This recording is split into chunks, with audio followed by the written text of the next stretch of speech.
everybody. I want to talk to you about the idea of banned books today. I'm sure many of you have seen social media posts like this, someone out there trying to signal their virtue. For those who are just listening on the podcast, and it's a picture of one of those little hutches that says little library on it, and it's filled up with books. And it's a progressive woman out there saying, look at this little library that I created so everyone can see this. There's all these conservatives out there, these evil Republicans, these evil right wingers, and they're trying to suppress knowledge.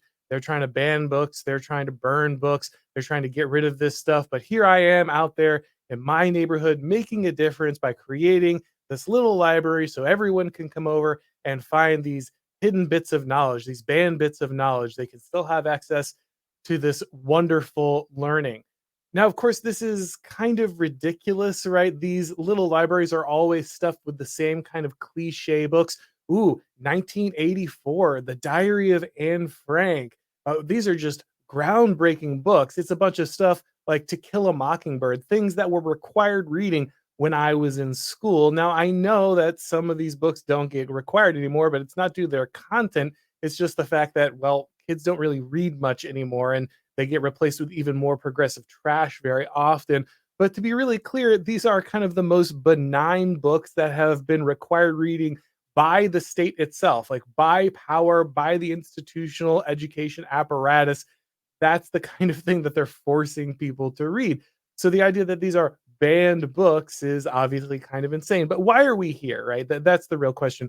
Why are the liberals so obsessed with pushing this narrative about the idea that conservatives are trying to ban all these books? Like, where does that come from? Well, obviously, a big part of this is what's going on with the culture war right now. A lot of people noticed, especially kind of during that home COVID teaching, when a lot of kids had to take those computers home and start going to Zoom classes, that a lot of trash was being pushed on their kids, a lot of offensive material, a lot of things that are inappropriate were being taught in the classroom. And all of a sudden, parents cared a lot more about kind of what was being taught to their children. They were paying more attention to what kind of material was being brought in and presented to young ones. And a lot of the things they started learning were that kids were being taught about things like sexuality way too young. We had books like Genderqueer in the library. Now, I'm not going to put those pictures up from that book because they truly are directly pornographic. They are explicit depictions of gay sex, which I believe is happening between an older man and a underage boy. But that's fine. That's the kind of thing that people like the teachers unions want pushed into our public education. They have to appear in public school libraries or it's a book ban. It's a book ban. Now, that is, of course, insane. Of course, a school has a duty to regulate what is going into a classroom, what is going into a library. Children are young, they are impressionable, and this is an arm of the state. It's not a free for all. Okay. It's not some marketplace of ideas where kids get exposed to everything. They don't. In fact, it's particularly designed to be a carefully curated experience for young people. They're not allowed to make contact with anything that progressives don't want them to. But one of the things that progressives do want them making contact with is explicit material at a young age. And so they were pushing this kind of material onto kids. Now, parents found out about this. Politicians ended up eventually taking action. People like Ron DeSantis and other governors, other activists were moving to get this stuff removed from libraries. And of course, the left goes out screaming, "It's a book ban! It's a book ban!" They're finally coming. It's the rise of the Third Reich. A guy like Ron DeSantis, which is frankly hilarious. Ron DeSantis is at best a slightly more effective conservative. Now, it's nice that he's more effective. I like Ron DeSantis. I think it's great that we have a guy like him in Florida. I would like to see more governors take the kind of actions he is taking. But the idea that this guy is terrifying is just absolutely ridiculous. But of course, that is the narrative that is being pushed by these people. And that's why they're putting out, again, these little banned book libraries. Now, again, the kind of books that are in there, 1984, The Handmaid's Tale. The Handmaid's Tale is literally one of the most popular books around right now. It's got a massive TV series based on it. The idea that these books are impossible to get a hold of, that they've been banned somewhere, is just kind of comical. You can buy all of these books used for very cheap prices because they've been so wildly overprinted. They're sitting in every used bookstore. There are very cheap copies of them sitting in every mainstream bookstore on Amazon.com. Heck, on Amazon, there's even a banned book tag. You can even search, look through all our banned books. You can buy all these banned books. And it never seems to occur to people on the left that if I can easily purchase this book at any bookstore, including the largest online retailer that is deeply tied in with the Democratic Party and giving them millions and millions and millions and millions of dollars, and I can search it up and get it delivered to my home by the United States Postal Service, after getting it on discount because it was a banned book at some point, that maybe it's not really a banned book, right? This has become like the Che Guevara shirt that communists used to buy from Hot Topic. The fact that they got it from a massive retail chain with a huge corporate conglomerate made by sweatshop labor in China, none of that is ironic, and they just walk around, completely oblivious to what's kind of being represented by that shirt. Very similar thing going on here. Very similar phenomenon where there's just this oblivious understanding. Like there are, to be clear, books that are banned. There are books that are so controversial that it's almost impossible to try to buy a copy of them. Try getting a book like Camp of the Saints or Lincoln the Man, right? Try to find actual copies of those books available for sale. When I did my videos with Michael Millerman on Alexander Dugin and his fourth political theory, I literally could not buy the book. I think it's a little easier now, but at that time, of course, very controversial. A lot of people were trying to get all of his material, or specifically that book, kind of moved off the internet. Amazon was refusing to carry it. None of the major book retailers had it. Again, you could probably find a copy now somewhere, but I still don't own a physical copy of that book. I had to read it on PDF. That's actual censorship. That's actual suppression. I can go buy copies of 1984 and The Handmaid's Tale and To Kill a Mockingbird anywhere, all the time, at the click of a button. They can be delivered right to my house and I can hand them out to anybody, and no one's going to look at you sideways even for a second. But ordering the fourth political theory probably puts you on a watch list somewhere. Reading it at a coffee house will definitely catch a side eye if anyone figures out what's going on, right? So the idea that these books are banned, that they're controversial, that they're very, very edgy for having them out there is absolutely insane, but they don't care. To be really clear, the left is fine with censorship. They encourage censorship. They are huge fans of it. There are lots of things that you're not allowed to read or talk about or teach in public schools because they're considered too right wing, too controversial. There are tons of things that if you espouse them or you're caught thinking about them, reading about them, studying them, they can get you destroyed in public, get you removed from your job. You can lose everything, your family, your house. You can have your bank accounts closed. You could even end up in jail for making a meme at this point in the United States of America. The left is really enthusiastic about censorship. They love it when companies, corporations, social media destroy people for having the wrong opinions. They have no problem with book burning. They have no problem with book bans. They absolutely love it.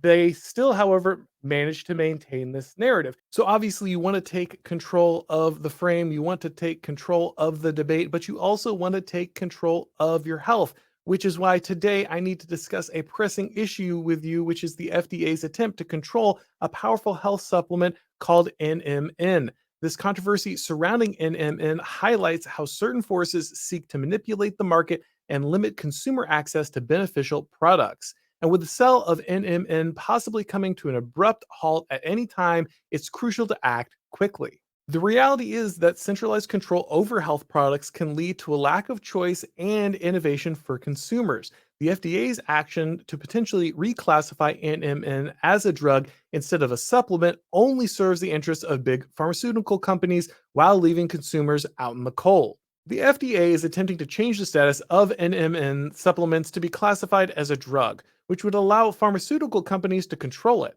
The move isn't based on the efficacy or safety of NMN, but is aimed at cornering the market and taking the supplement away from you, the consumer. And with the sale of NMN potentially stopping at any moment, now is the time to secure your supply. NMN, or nicotinamide mononucleotide, is a precursor to NAD, which has been shown to provide numerous health benefits such as improving energy, weight management, endurance, strength, and even anti aging.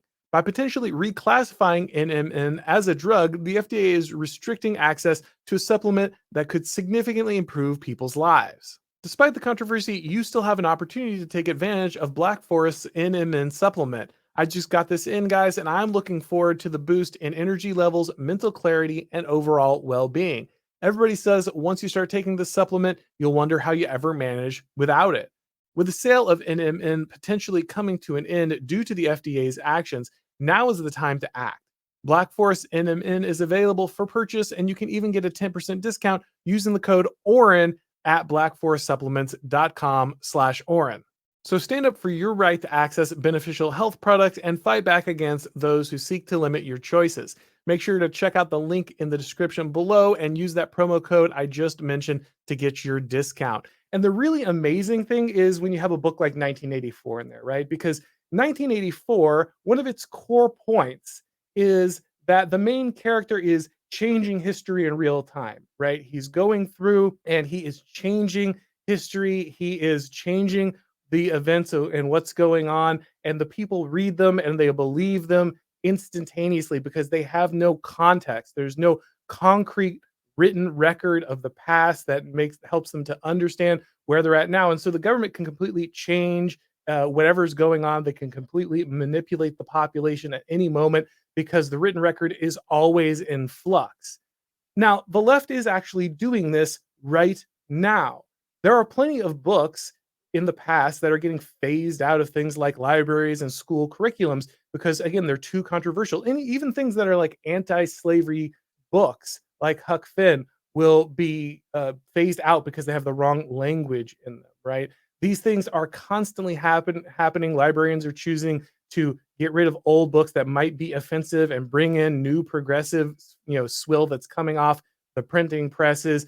This is happening constantly. But also there's the real-time alteration of books. The left is changing children's literature right now. People like Roald Dahl, the children's author who wrote things like Charlie and the Chocolate Factory, his books are being altered now because they are too offensive to the current progressive paradigm. They don't have the right messaging. They run up against the new leftist religion, and so they have to be altered. But nobody has a problem with this on the left. All these people who are screaming about book bans, screaming about book burning, screaming about kind of this new rise in totalitarianism and fascism, they don't care that these books are being altered in real time to fit with the current political zeitgeist, to please the ideology of the state, to please our ruling class. In fact, they support this, right? This is something that happens not just in books, but this also happens in things like history. We have the 1619 Project, completely changing the way that we look at history in public schools, making sure that we change all of the context and the way that people understand the country that they live in. We have this with all of our art. Now, all of a sudden, every one of these children's tales, these kind of beloved stories like Lord of the Rings or Snow White, now has to be changed, right? Snow White can no longer be a white person, even though it's literally key to the character, it's key to the name, it's central to kind of the lineage and legacy of the story. It has to be altered. Everything has to be changed. Every aspect of society has to be destroyed and remade. It's year zero. And we have to remake every aspect of the past, all of our literature, all of our stories, all of our folk tales, all of our history. Everything has to be rewritten. The left is doing this. This is the progressive project. That is the point. And yet they're screaming about book banning. How does that make sense together? How does that all gel? You have to understand, they really believe this stuff. Okay. I know we have debates about this, how much of this is completely cynical and how much of this is actually bought in. I'm telling you, these people, they 100% believe that even though they're literally doing what it says not to do in 1984, even though they are actively taking the steps warned about as totalitarian and destructive and manipulative, even though they are engaged in exactly those actions right now, They still see themselves as the victims. They still see themselves as the good guys. They still see themselves as the people pushing back against totalitarianism and censorship. How does that work? How do they kind of have this cognitive dissonance? You have to understand that what is really key for the left is narrative control. There's this constant need for narrative control on the left. Why do they need that level of narrative control? How can they see themselves as the victims if they have that level of narrative control, if they have that level of power where they're literally altering the language of literature in real time, they're acting out the things that are warned about in 1984 while shoving 1984 into banned book libraries and saying, "Look at me, I'm such a good person because I'm sharing the lessons of 1984 while I support the very actions that were warned about in 1984." How do they make that jive? How does that work in the progressive mind? It's because they need total narrative control. You see, the left has built an inverted hierarchy. They have taken things that are impossible and made them possible by using a large amount of state power, by making a huge change to the way that people live, the way they see themselves, the way they interact with community, the government, and each other. They have used a massive amount of social engineering and a massive Leviathan state to take the natural order of things and turn it upside down. And they've done that because that created power for them. People who otherwise would not have had power have been given power, and they know who they owe it to. They know that this inverted hierarchy would collapse otherwise, that is completely unnatural. And the only way that it can be sustained is through this massive accumulation of power, this perpetual control of the narrative. So they see themselves as underdogs because in many cases they would be in a more normal order. They would be without this Leviathan state, without this constant propaganda, without this constant amount of social engineering. They would be underdogs. And so they see themselves as constantly being under threat of being returned to that position. And so they always know that they need to control every aspect of what people are thinking, what people are saying, what people are reading. Because if they don't do that, then all of a sudden this whole thing could come back and collapse on them. And they're terrified that when it does, it won't be a small shift. It will be sudden and there'll be serious ramifications. And so they have to hold on to everything. They have to hold on to everything as tightly as possible. Because even if for a moment their opponents win anywhere, if their opponents reassert any kind of control over anything, the whole thing could just come apart at the seams and all of a sudden they're back down where they normally would have been. So that's how they see themselves. They see themselves in this perpetual state as an underdog. The left also need this narrative because they need to animate their base. When you have really what is almost complete control, complete power over the culture, over the media, over the information, over the state apparatus itself, the police force, all of those things. When you have control over all of that stuff, it's very hard to kind of whip everybody up to see threats everywhere, right? But that is what this coalition is based on. Again, this coalition is based on the threat that things might return back to normal, that things might reassert themselves in a more natural way. And so they need to constantly have their base animated, but that is very hard when you have the ability to just kind of crush your enemies whenever you feel like it, when you can destroy someone's life with a blink of the eye by just throwing something they said or an unguarded moment on social media, and they can have their lives completely destroyed by the end of the day, when you can literally just arrest former presidents of the United States, let your own political side off in every situation, throw people in jails for making memes. When you have that level of power, when you can lock people in their homes over an overblown threat of some kind of possible, pandemic, when you have that level of power, it's really hard to constantly come up with a new problem. But the left need that. They need that state of emergency. Remember, the state of emergency, that state of exception that allows them to suspend what should be the normal workings of the Constitution, the government, is the constant aid for the left. That's what they use to accumulate power. By constantly putting everything into the state of exception, there's always a reason we can't have due process. There's always a reason that we can't have checks and balances. There's always a reason that these kind of freedoms that should be applied through the Constitution don't work in this particular instance. There's always a state of exception that allows us to ignore the Constitution, ignore restrictions, and do what we want. But to have that state of exception, you have to have constant emergency. You have to go from one thing to the next thing to the next thing, which is why we actually have a phrase for this, the current thing, right? There's always a current thing. There's always a reason we have to break the rules. There's always a pressing issue of inequality or climate or some kind of virus or some kind of war, and there has to be a reason that we have to suspend the normal things that we the way we normally vote, the way that we normally do things, so that we can accumulate more power. But to do this, you have to have enemies. You have to have dangerous people. The problem is there just aren't that many dangerous people anymore. There just aren't that many people who are the boogeymen that the left want to use to scare their base into kind of being animated and being in this perpetual state of fear so they'll give them more power. So you have to create them. You have to find them. And so a guy like DeSantis, who's actually just getting smut out of the libraries for, so that children don't look at it, he has to be turned into a villain. You have to become apoplectic about this. You have to start screaming at the top of your lungs. You have to point and sputter at him and call him the second coming of Hitler. You have to call him the new Third Reich, because if you don't do that, then you won't have the ability to kind of animate your base. So the left need these people to kind of bind their coalition together. These people don't really like each other anymore, to be really clear. There's plenty of the factions left that are at odds at each other. Their core values really exclude each other. It's a very unnatural coalition. The only thing holding it together is that they kind of need to dismantle whatever is left of the United States and replace it with the kind of their new progressive paradigm.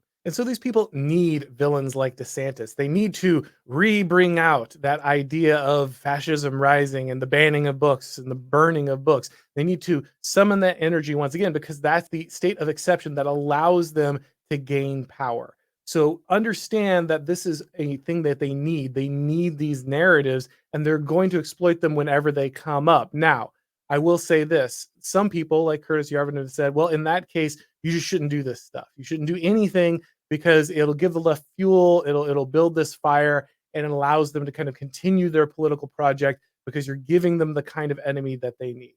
Now, I think that there are some wise words about being careful about becoming what your enemy wants you to become just because they've told you that's the kind of person that they are fighting against. Oh, they're fighting against these kind of people where I must be those people. So it's fine for me to just adopt all those behaviors. I don't think that's good, but I also think that this complete pacifism is also a mistake. So I'm definitely not saying don't take these books out of a library. They obviously should not be there, and you have to have lines in the sand. If you're not going to stand for anything, then you deserve to be trampled and destroyed. Okay, so if there's a hill to die on, then not pushing sexually explicit material onto children is a pretty good one. So I am not saying don't stop this stuff. I'm not saying don't take this stuff out of libraries. You absolutely should. It is a worthy use of state power. It is kind of the very minimum duty that you have as a human being to your community, children, to families,